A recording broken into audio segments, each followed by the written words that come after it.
محترم ناظرین، السلام علیکم۔ ایک دفعہ اللہ تعالیٰ نے حضرت موسیٰ علیہ السلام کو وحی فرمائی کہ اب کی بات جو مجھ سے مناجات کرنے کے لیے آؤ تو اپنے سے کسی کمتر کو اپنے ساتھ میرے پاس لے آنا۔ موسیٰ علیہ السلام نے ادھر ادھر دیکھا، لیکن ان میں یہ جرأت پیدا نہ ہوئی کہ میں کس سے کہوں کہ تم مجھ سے کمتر ہو اور میں تجھ سے بہتر ہوں۔ پھر موسیٰ علیہ السلام نے حیوانات پر نگاہ ڈالی اور چاہا کہ اس ایک بیمار کتے کو اپنے ساتھ لے جاؤں۔ اس کی گردن میں رسی ڈالی اور کچھ دیر کے بعد پشیمان ہوئے اور اس کتے کو بھی رہا کر دیا۔ بارگاہ خداوندی میں اکیلے آئے، آواز قدرت آئی، میں نے تجھے حکم دیا تھا کہ تم اپنے ساتھ اپنے سے کمتر کو میرے پاس لانا، تم کیوں نہیں لے کر آئے؟ حضرت موسیٰ علیہ السلام نے عرض کی، پروردگار، میں نے کسی کو اپنے سے کمتر نہیں پایا۔ آواز قدرت آئی، مجھے اپنی عزت و جلال کی قسم، اگر تم کسی کو لاتے تو میں اس پست کو بلندی دیتا اور تیرا نام انبیاء کی فہرست سے خارج کر دیتا۔ بنی اسرائیل میں ایک گناہ گار شخص رہتا تھا اور لوگوں کو اس سے سخت نفرت تھی۔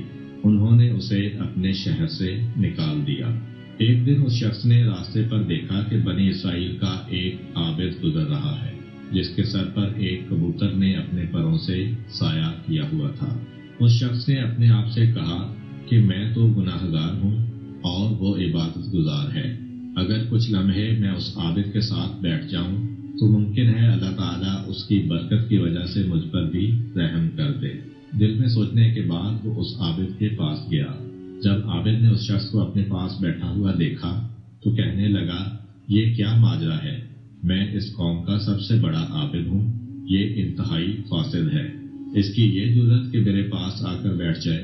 عابد نے اس شخص سے منہ موڑ لیا اور اس سے کہا کہ جناب آپ یہاں سے اٹھ کر چلے جائیں۔ اللہ تعالیٰ نے اس زمانے کے نبی کو وحی کی کہ دونوں افراد کے پاس جاؤ اور ان سے کہو کہ اپنے اعمال کا حساب بھی سن لو۔ اللہ فرما رہا ہے کہ میں نے اس گناہ گار کے تمام گناہ معاف کر دیے ہیں اور میں نے اس عابد کی تمام نیکیاں تکبر کی وجہ سے ختم کر دی ہیں۔ شیخ سعدی فرماتے ہیں کہ ایک بادشاہ کے کچھ بیٹے تھے، جن میں سے ایک بیٹا قد میں چھوٹا، بدصورت اور کمزور تھا، جبکہ اس کے باقی بیٹے خوبصورت، لمبے قد کے اور تندرست و توانا تھے۔ ایک دن بادشاہ نے اپنے اس بیٹے کو حقارت کی نظر سے دیکھا۔ بیٹا بہت دانا تھا، وہ سمجھ گیا کہ اس کا باپ اس کو حقارت آمیز نگاہوں سے دیکھ رہا ہے۔ اس نے اپنے باپ کی طرف منہ کر کے کہا، پست قد دانا دراز قد نادان سے بہتر ہوتا ہے۔ یہ ضروری نہیں کہ جس کا قد لمبا ہو اس کی قدر و منزلت بھی زیادہ ہو۔ آپ خود دیکھ سکتے ہیں کہ بکری پاکیزہ ہے اور ہاتھی مردار ہوتا ہے۔ بادشاہ کو اپنے اس بیٹے کی حکمت آمیز باتیں پسند آئیں اور وہ مسکرانے لگا۔ وہاں پر جتنے بھی عمائدین مملکت بیٹھے ہوئے تھے وہ بھی خوش ہو کر مسکرانے لگے، لیکن اس کے دوسرے بھائیوں کو یہ بات پسند نہ آئی۔ اتفاق سے انہی دنوں ایک دشمن بادشاہ نے اس بادشاہ پر حملہ کر دیا۔ بادشاہ کے لشکر کی طرف سے جس نے سب سے پہلے مخالف لشکر کے قلب پر حملہ کیا وہ یہی پست قد اور بدصورت لڑکا تھا۔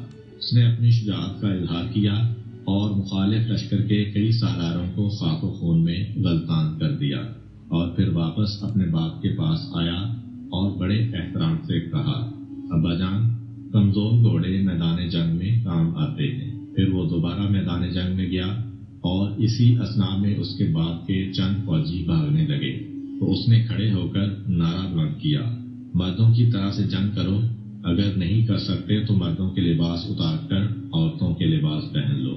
جیسے ہی بھاگتے ہوئے فوجیوں نے یہ نعرہ سنا تو ان کو اس سے قوت ملی اور وہ دشمن فوج پر غالب آ گئے۔ اس فتح کے بعد بادشاہ نے بیٹے کے چہرے کو چوما اور اس کے بعد اسے اپنا ولی عہد مقرر کر دیا۔ اس کے بھائی اس سے حسد کرنے لگے اور ایک دن اس کے بھائیوں نے اس کے کھانے میں زہر ملا دی تاکہ وہ کھا کر مر جائے، لیکن وہ جب زہر ملا رہے تھے تو اس کی ایک بہن دریچے کے ساتھ کھڑی دیکھ رہی تھی۔ جب اس پست قد اور بدصورت لڑکے کے سامنے کھانا رکھا گیا تو اس کی بہن زور زور سے دروازے کو ہلا رہی تھی۔ وہ سمجھ گیا اور اس نے وہ زہر آلود کھانا نہ کھایا۔ جب اس واقعہ کی اطلاع بادشاہ کو ملی تو اس نے اپنے دوسرے بیٹوں کو اپنے ملک کے دور دراز حصوں میں بھیج دیا۔ امید کرتا ہوں کہ آپ کو آج کی ویڈیو اچھی لگی ہوگی۔ اگر آپ کو ہماری ویڈیو اچھی لگی ہے تو ویڈیو کو لائک کریں اور اس طرح کی مزید ویڈیوز دیکھنے کے لیے ہمارا چینل سبسکرائب کر لیں۔ ملتے ہیں نیکسٹ ویڈیو میں، اجازت دیجیے، اللہ حافظ۔